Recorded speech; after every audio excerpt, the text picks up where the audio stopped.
Bonjour et bienvenue sur cette vidéo, je suis David pour Ordi Répar. Dans les vidéos précédentes, on a vu globalement ce qu'était Linux, on a parlé de ça, on a vu que Linux était organisé en différentes distributions, que chacune des distributions était liée certainement à un usage bien précis. On a parlé de distributions notamment destinées au grand public et très faciles à utiliser, très faciles à prendre en main, comme Ubuntu, Zorin Linux ou Linux Mint encore. Et dans la vidéo précédente, on a vu comment télécharger, se créer une clé USB bootable et ou un CD bootable et installer Ubuntu. Ubuntu qui est l'une des distributions de Linux. Très bien, maintenant on a installé Ubuntu sur sa machine. Parfait. Et la suite, qu'est-ce qu'on fait? Alors évidemment, il y a des choses qu'il faudrait faire en principe, tout de suite après avoir installé Ubuntu, ne serait-ce que pour optimiser un petit peu les choses. Mais avant de commencer à rentrer dans le détail du réglage fin de ce qu'on peut faire, intéressons-nous d'abord à l'interface d'Ubuntu, comment ça fonctionne globalement, comment c'est organisé, où se trouvent les choses. Parce que quand on est néophyte, on arrive pour la première fois sur ce type de bureau, alors même si globalement on arrive assez vite à retrouver ses repères, il convient quand même de savoir un petit peu, de faire un petit tour du propriétaire, de savoir un petit peu comment c'est organisé. Et c'est ce que je vous propose dans cette vidéo. Donc on va passer tout de suite devant l'écran et on va aller voir comment ça se passe dans le monde Ubuntu.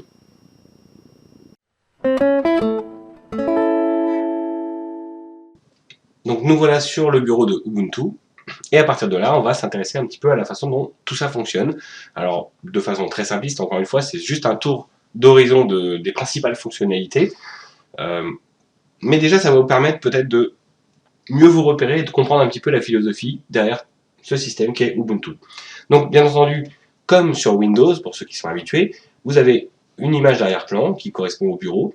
Et ce bureau, en fait, on pourra y mettre bien entendu des icônes si on le souhaite, mais ce n'est pas une obligation. Là, il est propre, il est net, il n'y a rien dessus. Rien ne nous empêche de créer, par exemple, des dossiers ou des choses comme ça, d'y mettre des raccourcis, toutes sortes de choses sur le bureau. Mais la première chose qu'on va vouloir faire, en général, c'est plutôt le personnaliser un petit peu. Et globalement, on va cliquer avec le bouton droit et on va aller faire modifier l'arrière-plan du bureau. Et de là, on peut choisir parmi les images qui se trouvent dans l'ordinateur, pourquoi pas dans le dossier images, ou carrément faire une couleur avec un dégradé, ou sinon parmi les différents papiers peints, enfin les différentes images qui sont déjà présentes dans le système. Voilà, donc globalement, si je décide de mettre cette image-là, j'ai juste à cliquer dessus. Vous voyez, il n'y a même pas besoin de faire OK ou appliquer ou quoi que ce soit. Et globalement, l'image change automatiquement et j'ai pas besoin de changer d'autres choses là-dessus. Alors après, il y a des thèmes évidemment qui peuvent être utilisés. Donc là, on a ambiance, radiance, high contrast. Donc là, on va laisser par défaut. Mais ça vous permet de personnaliser déjà un petit peu l'arrière-plan du bureau. Bon, très bien, ça va pas nous changer la vie outre mesure, mais c'est juste plus agréable à regarder. Alors après, globalement, qu'est-ce qu'on peut constater? Alors déjà, on constate que sur la gauche, il y a une grande barre avec plein d'icônes. Donc cette barre-là, c'est un lanceur. Et en fait, c'est là qu'on va pouvoir mettre, bien entendu, toutes les applications qu'on utilise le plus souvent. Donc quand on vient d'installer Ubuntu, la plupart du temps, il y a déjà des icônes présentes qui correspondent peut-être pas vraiment à ce qu'on utilise le plus souvent, mais qui sont en fait les choses de base qu'on a avec Ubuntu. Et notamment, on va repérer des choses qu'on a peut-être l'habitude de rencontrer déjà dans le monde Windows, par exemple. On va repérer Firefox, qui est le navigateur Internet.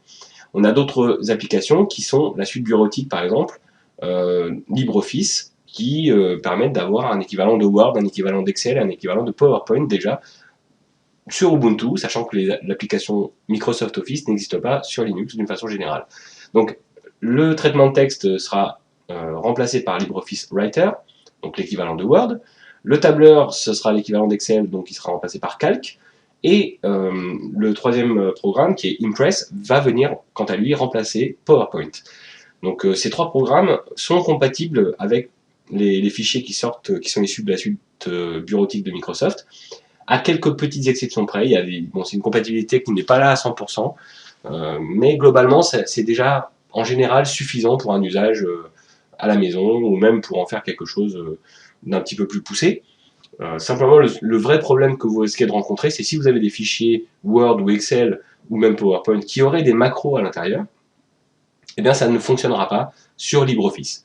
Voilà. Mais hormis ce problème-là, il y a 2 ou 3 détails de mise en page qui sont un petit peu différents, mais ça ne devrait pas poser de gros soucis. Donc voilà, on ne va pas refaire là tout de suite un tutoriel là-dessus, mais ça vous permet déjà d'identifier un petit peu ce que vous avez sur cette barre de lancement. Donc on va avoir globalement ces icônes qui correspondent à des programmes, et on va voir un petit peu plus loin un petit peu plus de choses là-dessus. Donc continuons un petit peu le tour d'horizon. Sur cette barre de lancement, on a principalement un bouton qui est assez important, qui est ce bouton de recherche. Et alors, si je clique dessus, en fait, on arrive sur un écran de recherche. Si je devais faire une comparaison avec le monde Windows, ce serait presque une sorte de bouton démarrer, mais un peu plus poussé en fait que le bouton démarrer. Le bouton démarrer, globalement, il est assez simpliste dans le sens où il nous met la liste des programmes dans l'ordinateur et pas grand chose d'autre. On peut chercher des choses, on peut chercher des fichiers dans l'ordinateur, mais globalement ça s'arrête là. Alors avec Windows 8, effectivement, il y a des choses qui ont changé un petit peu, enfin 8.1 notamment. On va chercher également sur Internet, mais sur le moteur de recherche Bing. Eh bien, il se trouve que dans Ubuntu, ça c'est quelque chose qui existe déjà depuis un petit moment. Non seulement de chercher les applications qui se trouvent dans l'ordinateur, mais on peut chercher toutes sortes de documents. Donc par défaut, on peut avoir une sorte de page de recherche personnalisée. Alors je vais pas la détailler tout de suite, on va juste faire un tout petit tour par le bas de l'écran. Donc on a cette page personnalisée, un petit peu ce qu'on veut faire soi-même. Et on peut aussi avoir des choses un petit peu plus précises, donc en disant qu'on cherche quelque chose dans les applications. Alors ça peut être les applications utilisées récemment, installées, avec plus de suggestions directement depuis, pourquoi pas, les dépôts officiels de Ubuntu, avec des choses pas nécessairement gratuites, hein, comme vous pouvez le voir, il y a des tarifs en face, hein, donc faites attention quand même à ce détail. Voilà, donc on a différentes choses. On peut chercher également dans les différents périphériques, donc les fichiers et les dossiers notamment. Alors là, ils ne sont pas montés, donc on ne pourra pas chercher dedans, mais globalement, on peut faire des recherches là-dessus. On peut chercher dans les vidéos. Alors les vidéos, ça peut être dans l'ordinateur, mais ça peut être également des vidéos en ligne. On peut chercher dans la musique, dans les photos, ou dans les messages qui seraient éventuellement sur des réseaux sociaux, voilà, à condition d'être connecté. Mais là, a priori, on n'y est pas. Donc globalement, voilà un petit peu ce type de recherche. Alors on va revenir sur la page principale, voilà, et on va voir un petit peu ce qu'on peut faire avec ce moteur de recherche, je dirais, intégré. Alors, bien entendu, on peut chercher des choses qui se trouveraient dans l'ordinateur, mais pas seulement. Alors, si je cherche par exemple une application qui s'appelle VLC, là, elle n'existe pas, en tout cas dans mon ordinateur. Mais il se trouve que j'ai des fois des suggestions qui vont apparaître. Alors là, ça ne va pas me donner grand-chose, mais j'ai des choses qui apparaissent ici. Et toutes ces choses, d'où est-ce qu'elles viennent en réalité? Eh bien, si on regarde un petit peu plus loin, on a des options de filtrage pour les résultats. Et c'est là qu'on va décider d'où viennent les informations qu'on verra dans cet écran. Donc, moi, je veux que ça cherche dans les applications, mais pas nécessairement dans d'autres sous-catégories. Alors, pour être plus précis, sans forcément décocher ces cases-là, les références, par exemple, ça va correspondre souvent à des choses qui viennent des sources. Donc, si je décoche référence, globalement, on a quasiment décoché des choses qui seraient en ligne, mais rien ne m'empêche de l'avoir quand même. Donc là, je vais décocher Reddit, par exemple, je vais décocher Skimlinks. Voilà, globalement, j'ai des choses ici qui ne m'intéressent pas plus que ça. En revanche, peut-être que je souhaiterais avoir des choses qui viennent alors de Wikipédia, pourquoi pas. Je peux sélectionner de cocher Wikipédia. Et alors, globalement, si je fais une recherche, par exemple, pour VLC, j'ai des résultats qui vont m'intéresser, comme VLC Media Player, dans les références. Je n'ai pas l'application dans l'ordinateur, elle n'est pas installée d'origine dans Ubuntu, d'ailleurs on va voir comment l'installer dans un instant, mais je peux déjà savoir ce que c'est. Si je clique sur l'icône qui correspond à VLC de Wikipédia, je tombe sur la définition Wikipédia, alors au départ la version simpliste, mais je peux avoir les résultats. Donc VLC Media Player, et si je souhaite voir vraiment la page Wikipédia qui correspond, je clique dessus et j'arrive directement sur Wikipédia. Donc là, j'ai pris l'exemple avec Wikipédia, mais évidemment, vous avez vu qu'il y a énormément de filtrage qu'on pouvait faire. Donc on peut agrandir les fenêtres comme ça, hein, ou on peut la mettre en grand en utilisant ce bouton. Et d'ailleurs, c'est ce que je vais faire immédiatement pour vous montrer autre chose. Donc là, je suis sur Internet, je suis sur une page web, en l'occurrence la page de Wikipédia. Et déjà, je peux remarquer une première chose. Sur la gauche, j'ai mon icône Firefox qui est entourée par des flèches. Alors la flèche de gauche m'indique que le programme est en cours de fonctionnement et la flèche de droite m'indique que c'est le programme qui est actuellement visible à l'écran. Si je vais cliquer par exemple sur un autre programme comme LibreOffice Writer par exemple, donc voilà, je clique dessus, il va s'ouvrir. Et bien déjà vous pouvez remarquer que j'ai deux flèches, j'ai une flèche en face de Firefox et une flèche en face de LibreOffice Writer. Tout simplement pour m'indiquer que les deux programmes sont en cours d'exécution. Et la flèche de droite, elle, se déplace. En fonction du programme que je vois à l'écran, ou qui est en avant-plan, la flèche de droite se met en face du programme correspondant. Si je suis sur LibreOffice, j'ai la flèche sur le programme LibreOffice. Si je suis sur Firefox, j'ai la flèche sur le programme Firefox. Très bien. Donc là, sur LibreOffice, je vais cliquer sur la croix pour fermer le programme. Et maintenant, je vais vouloir fermer également la page Firefox. Seulement voilà, la fenêtre s'est ouverte en grand. Tout à l'heure, je l'ai ouverte en grand. Et j'ai un problème, c'est que je ne vois plus la croix. Et bien là, on va s'intéresser à une autre zone de ce bureau, de cette interface, qui est la barre de menu. Et bien, tout simplement en haut, si je pointe ma souris en haut de la fenêtre sur cette bande, il y a des choses qui apparaissent. Et ces choses vont correspondre notamment au bouton de fermeture, de réduction ou d'agrandissement ou de passage en mode fenêtré. Mais également, je vais trouver le menu de l'application. Donc ce menu, File, Edit, View, History, correspond au menu de l'application Firefox. Reprenons l'exemple avec LibreOffice. Donc si je l'ouvre et que je le passe en grand également, vous remarquerez que ici, j'ai des choses qui ne sont pas tout à fait les mêmes. J'ai le menu fichier, édition, affichage, insertion, qui correspondent à LibreOffice. Donc je peux par exemple avoir les outils, orthographe et grammaire, la langue, etc. Si je vais sur Firefox, je n'ai pas les mêmes, alors j'ai Tools évidemment, mais on voit que ce n'est pas les mêmes outils. Là on a bien affaire au menu de Firefox. Donc c'est intéressant. Donc là je vais pouvoir comme ça refermer LibreOffice, donc en allant en haut et en cliquant sur la croix. Et Firefox, alors avant de le refermer, je vais vous montrer encore une autre petite chose. Donc on a vu que la flèche de droite se déplaçait quand on était sur un programme ou un autre. On a vu qu'il y avait une flèche à gauche qui apparaissait quand le programme était actif. Qu'est-ce qui se passe si j'ouvre une nouvelle fenêtre de Firefox? Eh bien tout simplement, j'ai une deuxième flèche qui est apparue pour m'indiquer que j'ai deux fenêtres de Firefox. Si je clique sur l'icône Firefox, j'ai d'ailleurs le choix pour savoir sur quelle fenêtre je dois aller. Qu'est-ce qui se passe si j'ouvre une troisième fenêtre? J'ai trois petites flèches. Et alors, la logique voudrait que si j'ouvre une quatrième fenêtre, j'ai une quatrième petite flèche, mais déjà avec trois petites flèches, on sait qu'on a plusieurs instances, plusieurs pages de Ubuntu qui sont ouvertes en même temps. Alors je peux cliquer ici bien entendu pour avoir le choix de la fenêtre sur laquelle je souhaite aller. Je peux en avoir une effectivement sur Wikipédia qui était celle de tout à l'heure. Celle-ci, je peux l'emmener sur www.google.fr par exemple.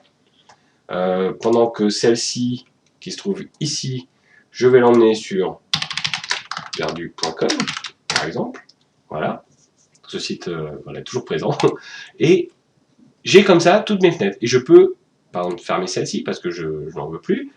J'ai le choix d'aller sur les différentes fenêtres. Donc ici, je vais par exemple pouvoir repasser en mode fenêtré et fermer, pourquoi pas, cette fenêtre-là. Je vais pouvoir fermer également celle-ci et celle-ci, et j'ai fermé comme ça tous les programmes qui étaient ouverts, toutes les pages qui étaient ouvertes.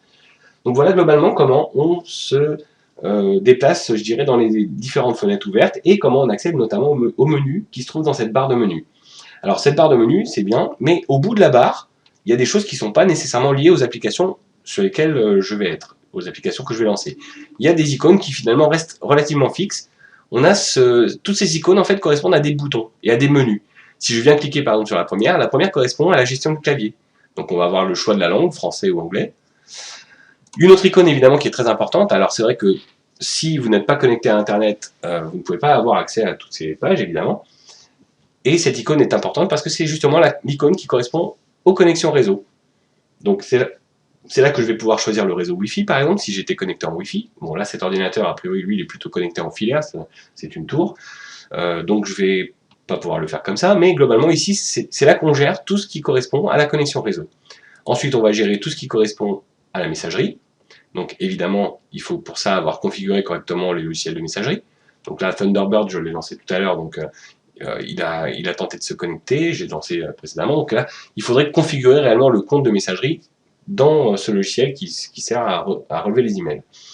Ensuite on a la gestion du volume, on a l'horloge avec le calendrier, avec la possibilité de régler la date et l'heure, et en dernier lieu on a ce bouton qui est une roue dentée, qui nous permet d'accéder aux principales fonctions d'allumage, d'extinction, de mise en veille et de redémarrage du système.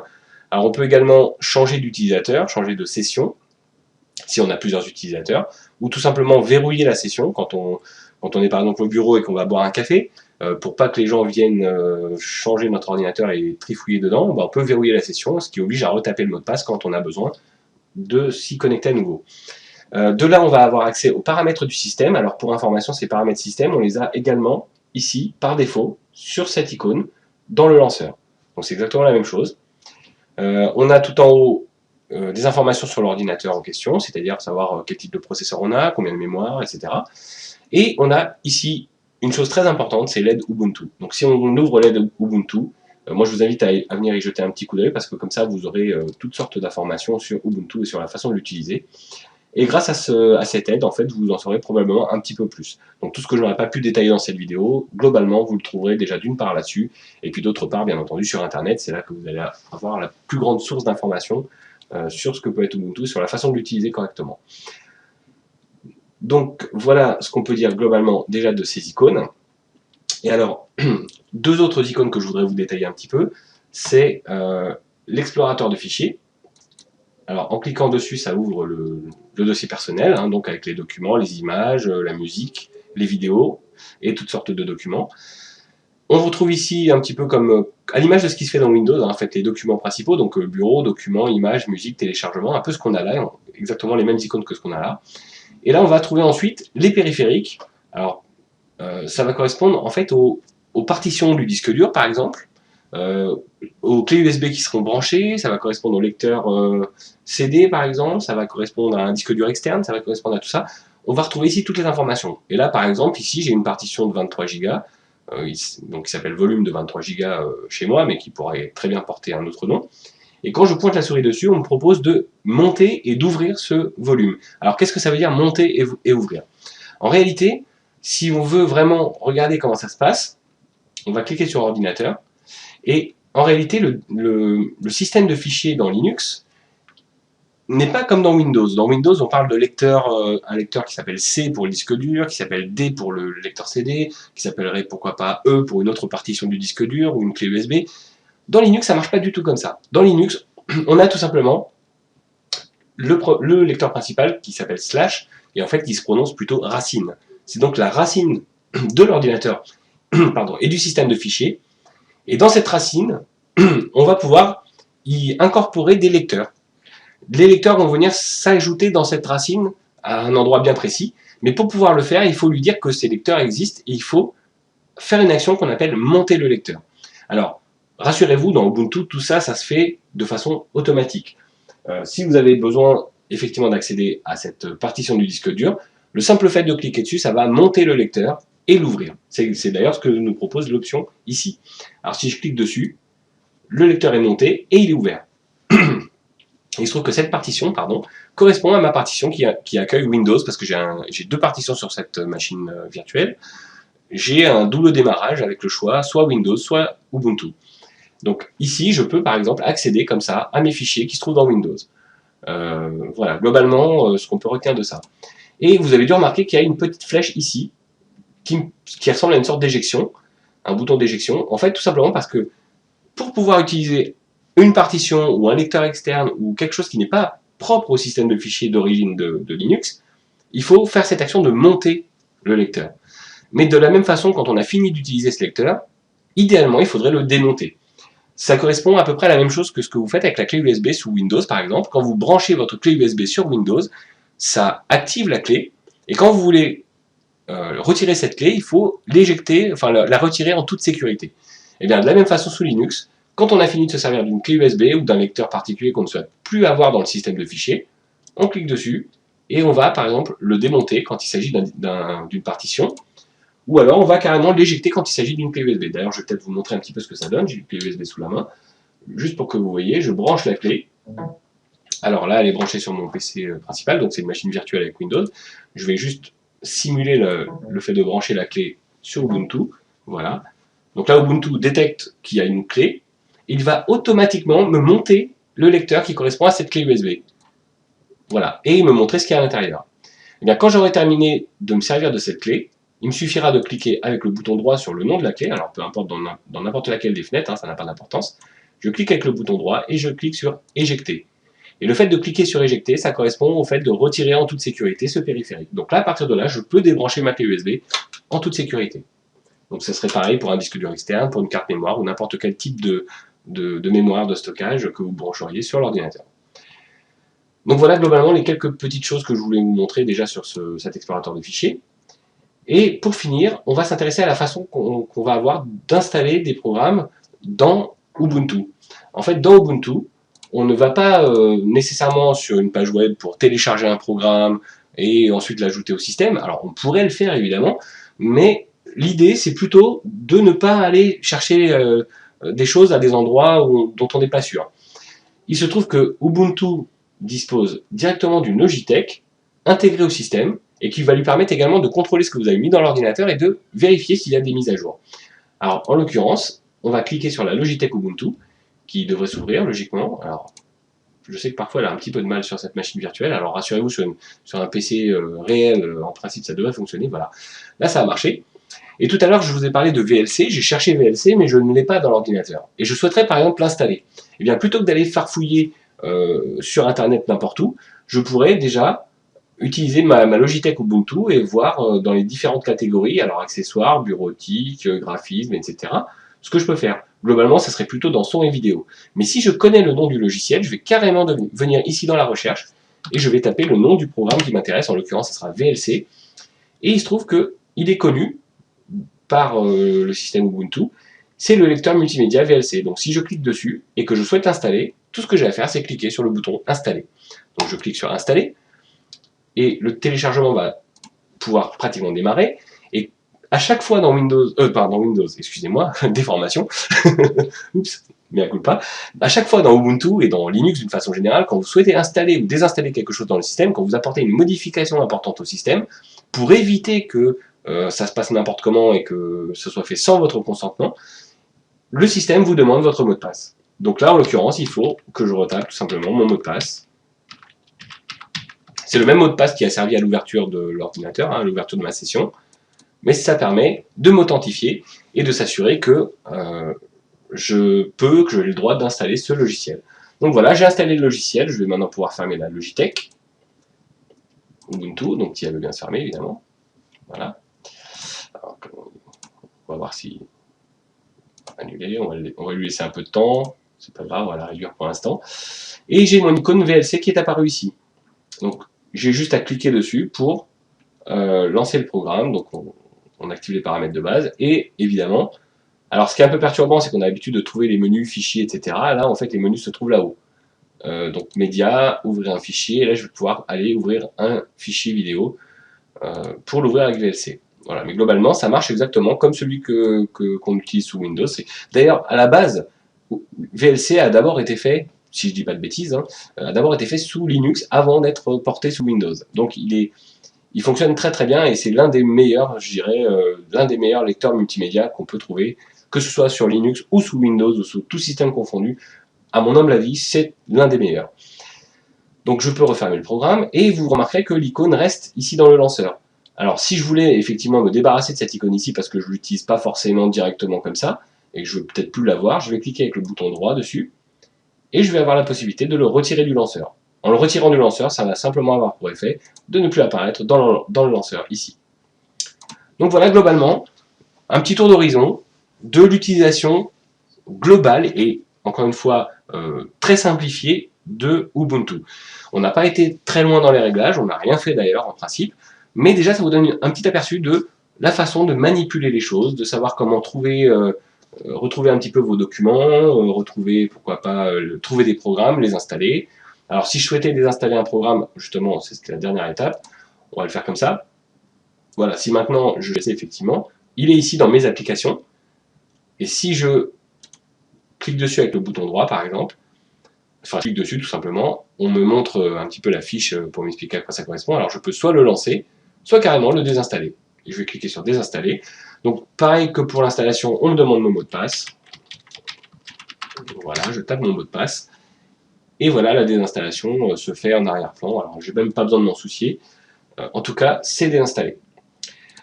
Voilà globalement ce qu'on peut dire. Donc je vous propose de nous retrouver dans le monde réel pour une petite conclusion.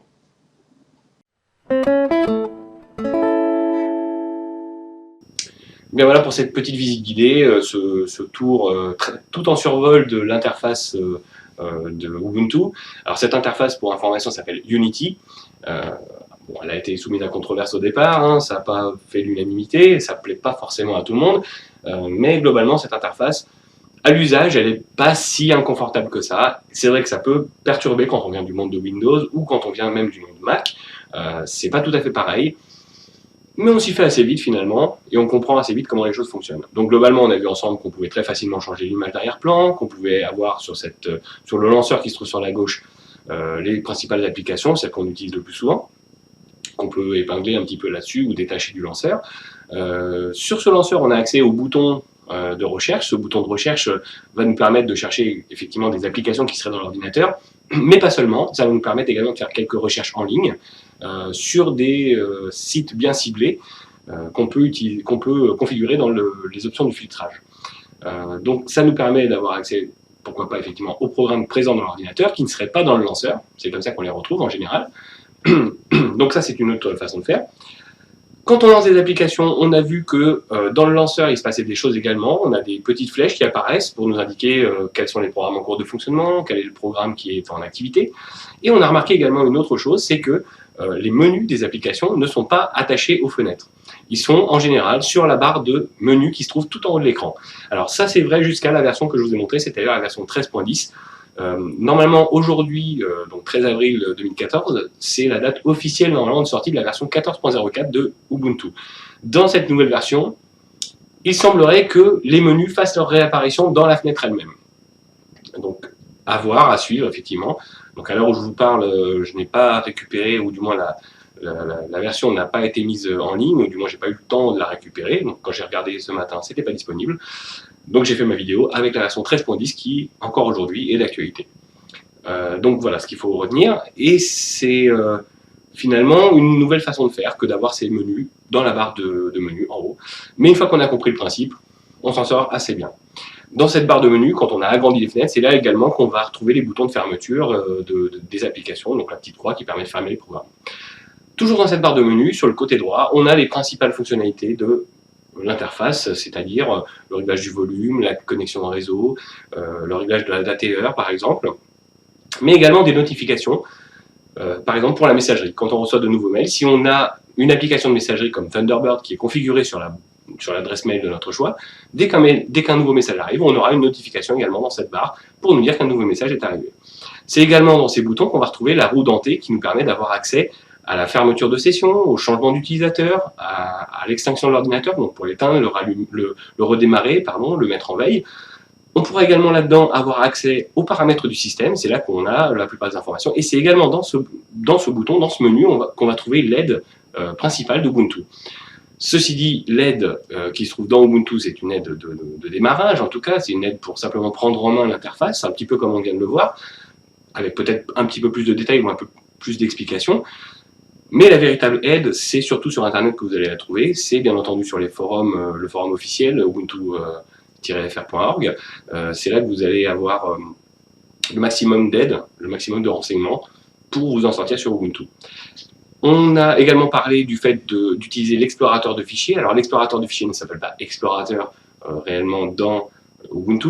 En réalité, le programme qui gère cet explorateur de fichiers s'appelle Nautilus dans Ubuntu. Ce n'est pas indispensable de le connaître, mais ça peut être utile quand on commencera notamment à jouer avec les commandes dans le terminal. Pour l'instant, on n'en a pas parlé du tout, mais on va voir dans d'autres vidéos que le terminal, c'est quelque chose de très important à comprendre, parce que finalement, on peut y faire beaucoup de choses et c'est extrêmement puissant. Mais déjà, l'idée, c'était déjà de vous amener à comprendre l'interface de façon à pouvoir vous en sortir déjà comme ça. On a vu que donc cet explorateur nous permettait d'accéder au système de fichiers, mais aussi aux dossiers personnels, et principalement aux dossiers personnels, donc avec les images, la musique, les vidéos que vous pourrez ranger dans ces dossiers. On peut également, grâce à cet explorateur, accéder à des clés USB, des disques durs externes, un lecteur CD, pourquoi pas, qui serait raccordé à l'ordinateur. Donc c'est comme ça qu'on y accède. On a vu qu'il fallait aussi faire cette action de démonter, d'éjecter en tout cas les clés USB par exemple quand on les branche, un peu comme quand on le fait sous Windows où on retire le périphérique en toute sécurité. Sous Linux, il n'y a pas de raison que ce soit différent. Il faut aussi éjecter ce lecteur. Donc on a le même mécanisme, c'est juste pas présenté de la même façon. On a également vu comment installer un nouveau programme ou le désinstaller en passant par le gestionnaire d'applications, donc la Logitech Ubuntu. On verra dans d'autres vidéos que finalement cette Logitech Ubuntu c'est peut-être pas la panacée, il y a peut-être moyen de faire un petit peu mieux. Donc pour l'instant, en tout cas c'est la méthode la plus simple et la première méthode qu'on a quand on arrive sur Ubuntu, quand on vient juste de l'installer. Dans la prochaine vidéo, on essaiera d'aller un petit peu plus loin et de commencer à faire quelques petits réglages pour optimiser un peu tout ça, parce que là les paramètres tels qu'ils sont mis dans Ubuntu d'origine ne sont peut-être pas les meilleurs paramètres qui soient, et c'est peut-être quelque chose qu'on peut effectivement optimiser un peu et améliorer. Donc en attendant, c'était David pour Ordi la part. J'espère déjà que cette vidéo vous a été utile, qu'elle a été instructive, et j'espère vous voir pour la prochaine vidéo.